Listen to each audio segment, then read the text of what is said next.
Breaking news చూస్తున్నారు. ఉత్తరప్రదేశ్లో ఒక భారీ కుట్ర బయటపడింది. అయితే ఉంగరాలు అమ్మే ఒక బాబా దగ్గర 100 కోట్ల రూపాయలు ఉన్నట్లు, 100 కోట్ల రూపాయల కంటే ఎక్కువగా ఆస్తులు ఉన్నట్లు కూడా ఈడీ గుర్తించింది. అయితే ఇతను ఒక టైంలో రోడ్లపైన ఈ ఉంగరాలు రాళ్ళు ఉంటాయి కదా, అవి అమ్ముకునేవాడు.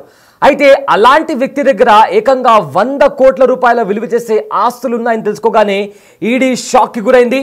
బట్ దానికి సంబంధించి కూడా అతని దగ్గర ఇన్ని కోట్ల రూపాయలు ఎలా వచ్చాయనే కోణంలో కూడా దర్యాప్తు కొనసాగించింది ఈడీ. సో దీంట్లో విస్తుపోయే నిజాలు బయటకు వచ్చింది. అతను కేవలం ఉంగరాలు మాత్రమే అమ్మట్లేదు, కొంతమంది అమ్మాయిలను మత మార్పిడి చేసి విదేశాలకు అమ్ముతున్నట్టు తెలుస్తుంది.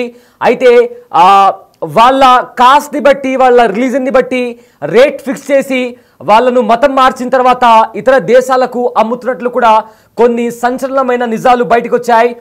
అయితే ఉత్తరప్రదేశ్లో మత మార్పిడి మాఫియా వెలుగులోకి వచ్చింది. 100 కోట్ల నెట్వర్క్ను బయటపెట్టారు టాస్క్ ఫోర్స్ పోలీసులు.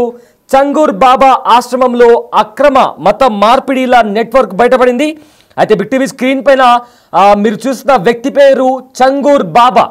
ఇతను ఒకప్పుడు రోడ్లపైన ఉంగరాలు అమ్మి తన జీవనాన్ని కొనసాగించేవాడు. ఆ తర్వాత అతను ఒక మత మార్పిడి రాకెట్ను స్టార్ట్ చేశాడు. అయితే మతం మారే అమ్మాయిలకు ప్యాకేజీలు ఇచ్చేవాడు. అయితే అమ్మాయిలను విదేశాలకు అమ్ముతూ వ్యాపారం చేస్తూ ఏకంగా 100 కోట్ల రూపాయలను సంపాదించగలిగాడు. సామాజిక వర్గాన్ని బట్టి ఒక ధర ఫిక్స్ చేసి అమ్మాయిలను మత మార్పిడి చేసిన తర్వాత అతను అమ్మాయిలను విదేశాలకు అక్రమ రవాణా చేసేవాడు. అయితే బ్రాహ్మణ క్షత్రియ వర్గాలకైతే 15 నుంచి 16 లక్షల రూపాయలు ఇచ్చేవాడు. ఒకవేళ వెనుకబడిన వర్గాల వాళ్ళైతే 10 లక్షల నుంచి 12 లక్షల వరకు ఇతనికి డబ్బులు వచ్చేవి. ఇక ఇతర వర్గాలకు 8 నుంచి 10 లక్షల రూపాయలు కూడా ఇతనికి వస్తున్నట్టు సమాచారం. అయితే ఈ కేసును ఈడీ అధికారులు చాలా సీరియస్గా తీసుకున్నారు. 100 కోట్ల నగదు లావాదేవీ జరిగినట్లు కూడా గుర్తించారు. అయితే వీళ్ళందరినీ కూడా ఇస్లామిక్ దేశాలకు కూడా 40 నుంచి 50 సార్లు, అంటే అమ్మాయిలను ఇక్కడి నుంచి ఇండియా నుంచి ఇతర ఇస్లాం దేశాలకు కూడా ఇతను పంపిస్తున్నట్లు ఇప్పటికే ఈడీ అధికారులు గుర్తించారు. సో బాలారాంపూర్లో కోట్ల రూపాయల ఆస్తులు కూడా ఇతని పేరు మీద ఉన్నట్లు గుర్తించారు. భారతదేశం అంతటా చంగూర్ బాబా నెట్వర్క్ విస్తరించి ఉంటుందనే అనుమానాలు కూడా వస్తున్నాయి. అయితే రంగురాళ్ళు ఉంగరాలు అమ్ముకునే జమాలుద్దీన్ ఇతని పేరు గత 5 నుంచి 6 ఏళ్లలో లగ్జరీ వాహనాలు కూడా కొనుగోలు చేశారు.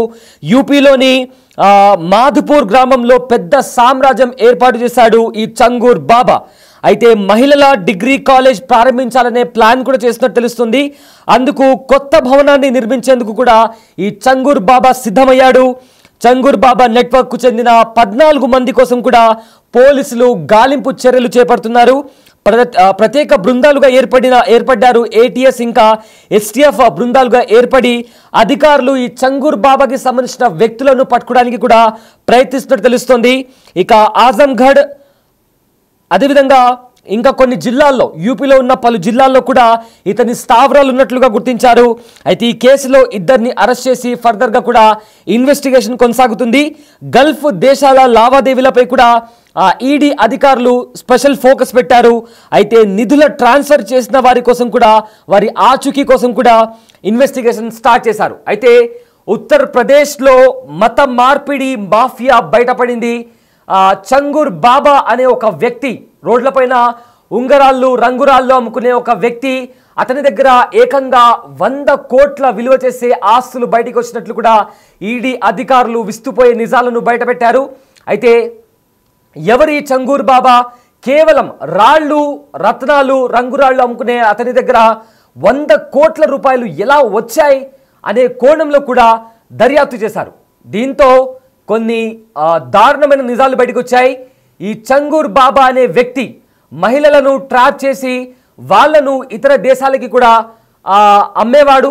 సో దాంతో అతనికి లక్షల రూపాయల విలువ చేసే డబ్బులు అతనికి అకౌంట్లో వచ్చి చేరేవి. సో ఈ నేపథ్యంలో అతను ఉత్తరప్రదేశ్లోని చాలా చోట్లలో అతని పేరు మీద కొన్ని కోట్ల విలువ చేసే ఆస్తులు, లగ్జరీ కార్స్ కూడా అతని పేరు మీద ఉన్నట్టు తెలిసింది. సో దీంతో అతని భాగోతం అంతా బయటపడింది. అయితే ఇతను తను ఎవరినైతే అమ్మాయిలనైతే ఇతర దేశాలకు అమ్మేస్తున్నాడో వాళ్ళకు ఒక రేట్ ఫిక్స్ చేసి, అంటే వాళ్ళు ఏ సామాజిక వర్గానికి చెందిన వాళ్ళు, ఆ సామాజిక వర్గానికి చెందిన వాళ్ళకి సంబంధించి అంటే ఒక్కొక్క సామాజిక వర్గానికి ఒక్కొక్క రేట్ లాగా ఇతను ఫిక్స్ చేసి అతను ఈ ఇతర దేశాలకు కూడా అమ్ముతున్నట్టు తెలిసింది. అయితే దానికి సంబంధించి బ్రాహ్మణ క్షత్రియ వర్గాలకైతే ఏకంగా 15 నుంచి 16 లక్షలు ఇతనికి వచ్చేవి. ఒకవేళ వెనుకబడిన వర్గాల వాళ్ళైతే 10 లక్షల రూపాయల వరకు కూడా ఇతను క్యాష్ చేసుకునేవాడు. ఇలా రకరకాల అంటే సామాజిక వర్గాన్ని బట్టి ఇతను అమ్మాయిలను ఇతర దేశాలకు అమ్ముతున్నాడు అనే ఒక కోణంలో ఇతనిపైన అనుమానం వచ్చి ఈడీ ఇతనిపైన కేసు ఫైల్ చేసింది. అయితే ఇతను మహిళల కాలేజ్ అంటే ఉమెన్ డిగ్రీ కాలేజ్ కూడా ఓపెన్ చేయడానికి రీసెంట్గా ఒక కొత్త భవనాన్ని కూడా ప్రారంభిస్తున్నట్టు తెలిసింది. అయితే ఇతని నెట్వర్క్ దేశమంతటా వ్యాపించిందా లేదా కేవలం ఉత్తరప్రదేశ్లోనే ఉందా అనే కోణంలో కూడా ఈడీ అధికారులు దర్యాప్తు చేస్తున్నారు. అయితే ఇతనికి సంబంధించిన వ్యక్తులు ఎవరున్నారు, ఇతను అమ్మాయిలను ఇతర దేశాలకు పంపించడానికి ఇక్కడనే ఉన్న వాళ్ళు ఎవరైనా అధికారులు సపోర్ట్ చేస్తున్నారా, ఎవరైనా సహాయం చేస్తున్నారా, పాస్పోర్ట్కి సంబంధించి వీసాకి సంబంధించి ఇతనికి అంత ఈజీగా యాక్సెస్ ఎలా పొందుతున్నాడు, ఇలా రకరకాల ప్రశ్నలకు సంబంధించి ప్రజెంట్ ఈడీ దర్యాప్తు చేస్తుంది. సో ఫర్దర్గా ఈడీ దర్యాప్తు తర్వాత ఇతను ఈ మత మార్పిడి మాఫియాకి సంబంధించి ఇందులో ఎవరెవరు ఇన్వాల్వ్ అయి ఉన్నారు అనే కోణంలో కూడా ప్రజెంట్ దర్యాప్తు కొనసాగుతుంది. అయితే ఈడీ కొన్ని వివరాలను కూడా బయటపెట్టింది. అయితే ఈడీ అధికారులతో పాటు మరికొంతమంది అధికారులు కూడా మాట్లాడారు. అయితే వాళ్ళు ఏం మాట్లాడారో ఒకసారి విందాం. छांगुर बाबा उर्फ जमालुद्दीन, जो अपने आप को हजरत जलालुद्दीन के रूप में, पीर बाबा के रूप में प्रोजेक्ट करता है, इसके द्वारा जनपद बलरामपुर के कस्बा उतरौला में एक कन्वर्जन के बड़े नेटवर्क चलाए जाने की बात प्रकाश में आई थी. इसकी जांच एसटीएफ द्वारा की गई और ये जानकारी हुई कि इस ग्रुप द्वारा इनके एजेंट्स प्रेम जाल में फंसाकर यंग लोगों का धर्मांतरण कराते हैं. इसके अलावा नाबालिग बच्चों का भी इस गैंग ने धर्मांतरण कराया. इस गैंग के 40 अकाउंट्स में विदेशों से 100 करोड़ से अधिक की धनराशि प्राप्त हुई, जिसका इस्तेमाल धर्मांतरण के लिए किया गया. ये सभी जानकारियों के साथ एसटीएफ ने एक केस दर्ज कराया, जिसकी इन्वेस्टिगेशन एटीएस द्वारा की जा रही है. एटीएस ने आज इसके मुख्य अभियुक्त छांगुर बाबा को गिरफ्तार कर लिया है और साथ ही 3 अन्य अभियुक्त भी गिरफ्तार हुए हैं. इसके आगे की इन्वेस्टिगेशन जारी है और भी अभियुक्तों के गिरफ्तार होने की संभावना है.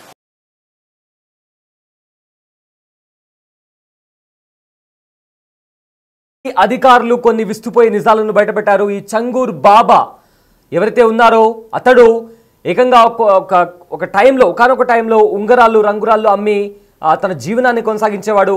కానీ ఇప్పుడు ఏకంగా అమ్మాయిలను మత మార్పిడి చేసి ఇతర దేశాలకు అమ్ముతున్నట్లు కూడా సమాచారం రాగానే ఈడీ అధికారులు ఈ కేసుని చాలా సీరియస్గా తీసుకున్నారు.